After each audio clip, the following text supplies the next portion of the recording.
What is going on, guys? Alejandro here, and welcome back to another episode of Magayon. In this episode, we're going to be doing the Lundian Financial Center.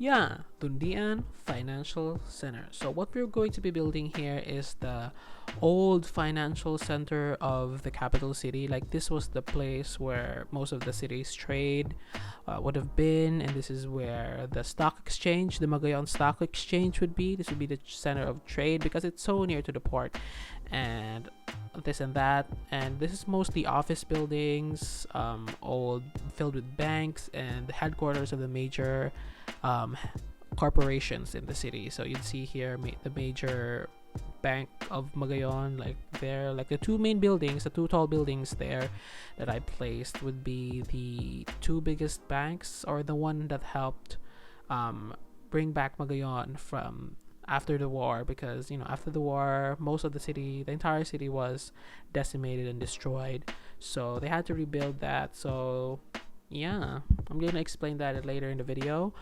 but now I'm just placing a lot of office buildings. Like these are modern European buildings from the workshop, and they have angled ones, so I love them because there are a lot of like angled diagonal intersections and angled plots. They're not square, so they're kind of important, and they are very, very helpful so much. And yeah, a lot of like places here, a lot of like the lot sizes here are very different. They're all unique. No lot size is the same, I think, because I wanted to make a grid layout for the entire city, but I also want to make it a little bit organic. Like, let's find the balance between a planned city and an organic city, very much like Paris. So if you're not familiar with the layout of this city and what this city is inspired from, this is I'm gonna explain what the series is if you're new to this channel. So Magayon is a city Skylines series loosely inspired by various Southeast Asian cities, and for now we're taking a lot of inspiration from Manila, and specifically Metro Manila, the capital city of the Philippines, and the surrounding cities around it. But instead of like taking like the current state of Manila into consideration or something, we're going to be using Burnham's plan of Manila, which has a lot of these radial roads, very much like Paris and all that. So if you want to see a little bit more on how I lay down the roads, here's the video. The video will be in the description down below, or click the card on the top right. Let's get back to the video.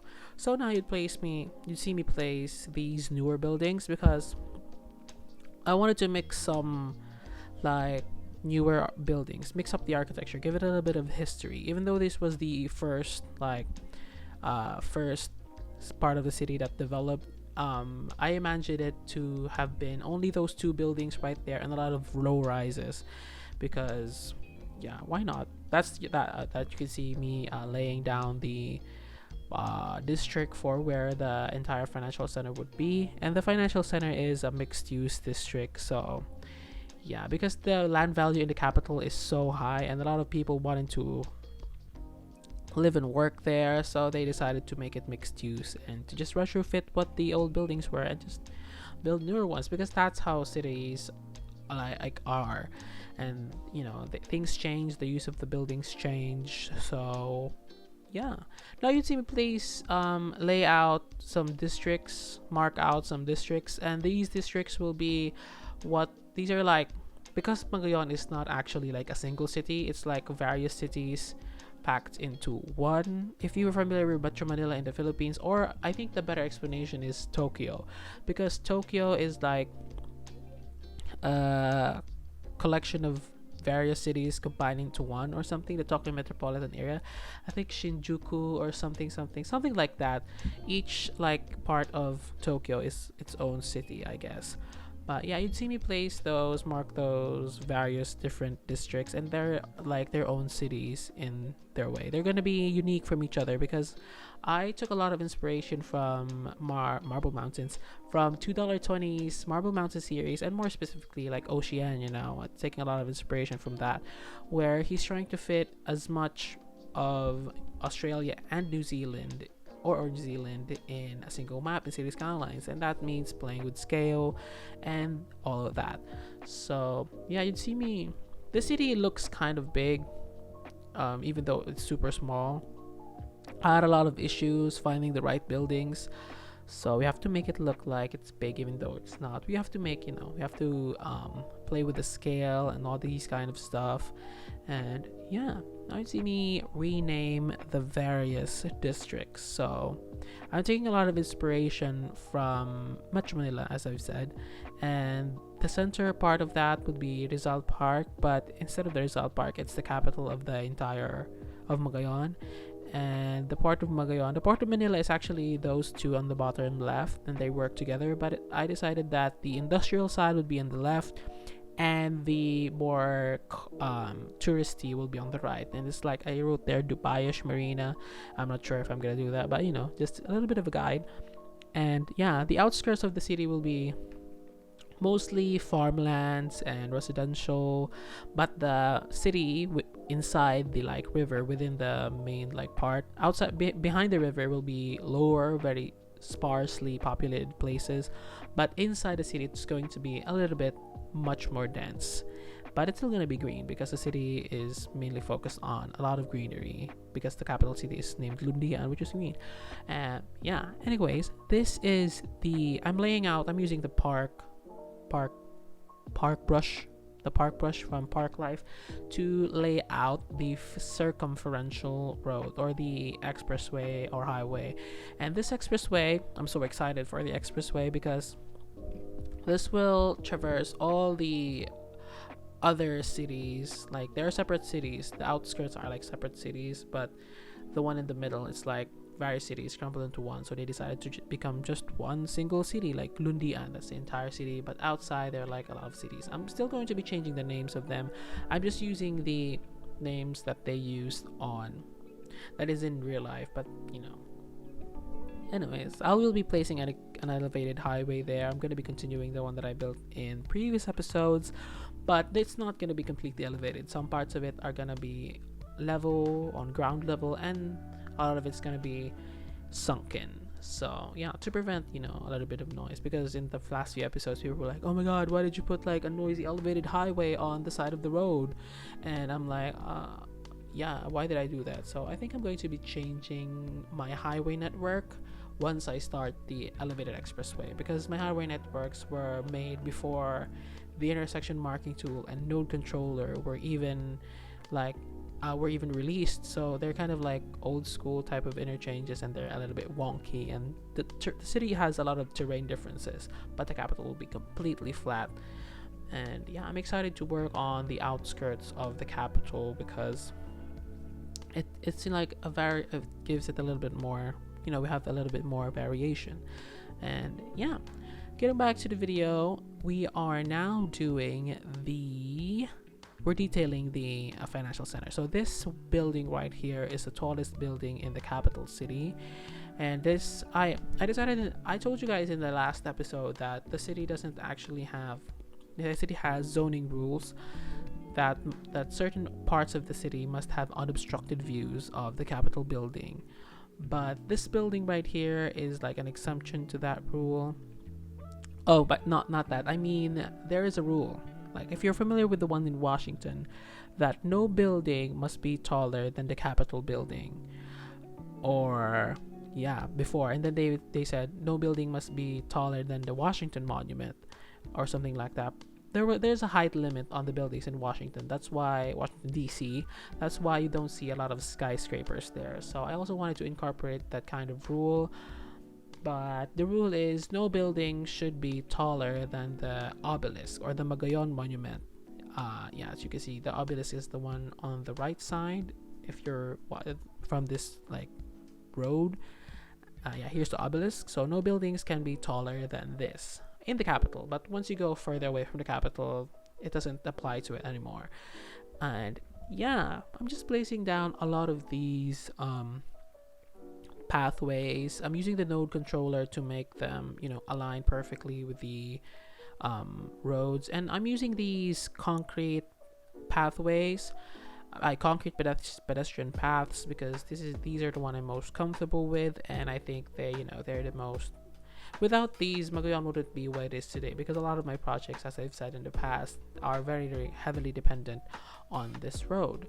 And thanks to the node controller, I can make more customizations and more detailed tweaks to these roads. So node controller, you're such a great mod. Every episode I say node controller is the greatest mod the game has so far. I mean, the recently released mod, because Move It, I think Move It and Find It are two of the most essential mods. But so yeah, I'm placing a lot of wide sidewalks. They're like 4 meters wide, because the city is a very pedestrian oriented city. So yeah, the only main highway that we have is the elevated expressway. So that I said that I was like laying down the foundation for, laying down the location of where it will be, and also the waterfront. Yeah, that boulevard right there to the left that goes through the entire waterfront. I still have no name for the boulevard, but I think it's too easy to say, because yeah, the real name of the boulevard I'm taking inspiration from is Rojas Boulevard in Manila, and it's located in Manila Bay, which is very controversial, but the sunsets there are wonderful. But when it's flooding, it's like the trash goes in, and it's a whole thing. But yeah, Magayon is like, the word Magayon is beautiful, so we're only going to be getting a lot of, most of the things that I'll be building here are beautiful, and we're gonna keep ugliness to the minimum. But a lot of comments have said that, oh, you see me, I'm just moving the building so that they won't collide with the road. And yeah, I'm placing down intersection marking tool, once again, one of the greatest mods in the game. I'm using the intersection marking tool to create custom road markings and intersections and crossings, so that they'd fit the vibe, because I want the pedestrians to feel, the pedestrians are the main priority here, so it's pedestrian centered. I'm putting blue markings on the parking lots, because the contemporary road asset in the workshop had these blue bricks on them, so I decided, why don't I just copy and paste all of them, so that they'd be coherent and they'd look beautiful. Once again, beautiful. That is what Magayon is, because Magayon is a Bicol term for beautiful. So if you're beautiful, then you're Magayon, and all my patrons are Magayon, so you're all beautiful. So yeah, I have a lot of exclusive content there if you want to check that out. Anyways, getting back on the video, yeah, very pedestrian oriented intersection marking tool, one of the greatest mods. So I'm adding these like barrier fences type of thing for the pedestrians, because these roads are very, very wide, so we want to have a little bit more protection to the pedestrians, because once again, pedestrian oriented type of city.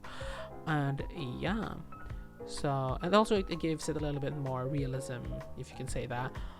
But now we're putting outside seating, an al fresco for this corner street, because why not? I didn't know what to place here, and I think an al fresco was the best thing to do, because this building is kind of big, and it's like beside the Capitol building. It's a high tourist destination. The foot traffic here is a lot, and yeah, a lot of people have been asking me why there are no crossings in the roundabout thing that I built. I don't think it's a roundabout, the one-way road going across the Capitol. I will be placing, just imagine that the crossings are underground, so yeah, because we don't want to obstruct the traffic there. So most of the foot pedestrians are going underground, like in Makati. Here's a picture of it. It's kind of cool, it's kind of nice. And yeah, I'm also going to be building something like Makati in the city, and also BGC in Taguig. So Filipino viewers out there, get ready, because we're going to be building that in the future. And also, yeah, let's get back to what we're doing in the video, because we've been through too much of tangents. So yeah, basically just detailing this, putting a lot of greenery and foliage, because this is what essentially the city is. Lundian. It means greenery. It's filled with green. It's grand, based on Yuan Xingxi's comment. So yeah, I found his name now. Wan Xingxi. Is it Wan Xingxi? I'm sorry if I said that wrong, but I think that's right. But anyways, just putting the final touches for the ground detailings, and I'm adding more variation to the floor, to the ground, so that it would be different, so that people would know which is a public place to walk on and which parts are for our owned or are like the parts of the building itself. So on the whites, that is where anyone can just walk around, and on the reds, that's like under the building's jurisdiction or something. But yeah, placing a lot of trees, tons of foliage. I think I got carried away with foliage in this city because I'm not sure. I've been watching other series and they're like not that heavy on the trees. But yeah, this is the capital city though, so I guess that's an excuse because it's like the center, so it is the most important part of the city. So I guess, you know, I'll let that pass. We'll just remove some of the trees when the game starts to lag, like unbearably laggy. So yeah, a lot of shade because imagine this is a tropical country and it's very very hot here, so we place a lot of trees. Oh, by the way, a bit of history for the city. You'd see me placing a lot of trees, diba? So these trees are just very very new, except the ones in the boulevard, because before, most of this is like those roads that you're seeing there, they're very wide and dependent for the cars. During the 1960s, this part of the city was very car oriented. You see, like one of the last remaining parts of that was the one-way road going around. That's 3 lanes. Before it was like 5, and traffic here was so heavy, just imagine. And then they did some road diets and reduced the amount of space in the road dedicated for cars, so that the pedestrians would take back what was rightfully theirs. And yeah, that building you're seeing right there, that blue one, you'd see that in the cinematics, but I'd later change that because it was a little bit too different from the various buildings. So the thumbnail that you saw, that's what the building became. It's like Vancouver Canadian inspired type of thing, and it retains the like architecture. It's not a purely glass facade. It has like that on the building on the left. It's more of like that. And yeah, now I'm building a park on the center, and I will be removing that once again. A lot of things here won't be in the final product because I wasn't satisfied with most of them, because you know, every day the cities change and nothing stays, nothing there is permanent. Things change, nothing in the world is permanent. So yeah, basically making up excuses on why I changed building last minute. But yeah, once you see like things, you do it and you'd say like, oh wow, this is so cool, and after a while you get back to it and you'd realize, oh, ugly, let's change that because we don't want ugly in the city. Once again, the name is Magayon, so there shouldn't be anything ugly. And speaking of, oh, I forgot, I had a tangent back then when I was talking about ugly. So someone commented like, you should put like what they call these squatter areas, like low density, like the poor people, what do you call this, I forgot the name.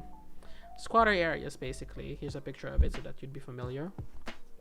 Yeah, so in the capital city, there's literally not a single one of those buildings, because yeah, let's just say that the city has very strict rules regarding that, and I think they did some pretty messed up stuff just to keep that. Yeah, I'll be explaining the Magayon lore in future episodes. So here's a little taste of it. Magayon is not actually like a very democratic country before, and it has its dark times, it had its bad times like our countries. And yeah, let's just say that no poor people lives in the capital. And yeah, you'd see like a lot of planned cities have that like trope of having beautifully planned capital, like the inner city, and then on the outskirts, that's where the poor people are. But yeah, I'll also be placing down those buildings. Don't worry, we're still grounded in reality, even though we're building a completely fictional city. But yeah, now you see me place down these green surfaces on the roof. These are grass surfaces, by the way, because I've stated in my 5-star hotel build, which is right here, that the city is going carbon neutral by 2030 because the city's temperature is so hot. That's why there's a lot of greenery here, because before, just imagine, remove all the trees in the road, and that's what Magayon was. And so the temperature here was almost 40 degrees Celsius. Oh my god, it's actually 40 degrees Celsius here. And specifically, I can't imagine what the temperature is in the metro because I live in the province where there are a lot of trees. And right now I have my fan on and I'm kind of sweaty, but it's kind of hot. But yeah, it's bearable. But when we went to the metro, it was very bad, very bad. So yeah, placing down a lot of trees to reduce the heat in the city. And yeah, I think I've said what I need to say for this episode. And speaking of this episode is sadly coming to an end, I know. And I have enjoyed this video as much as I did playing the game, like building stuff, but not so much editing and producing. But in the end, it's worth it. But if you want to make it even more worth it, consider becoming a Patreon. That's patreon.com/Alejandro, and become an official citizen of Magayon. Get exclusive content and early access to my videos. If you like this video, please give it a big thumbs up, comment down below what you want to see next, and of course, don't forget to subscribe. This is Alejandro, signing off. Bye!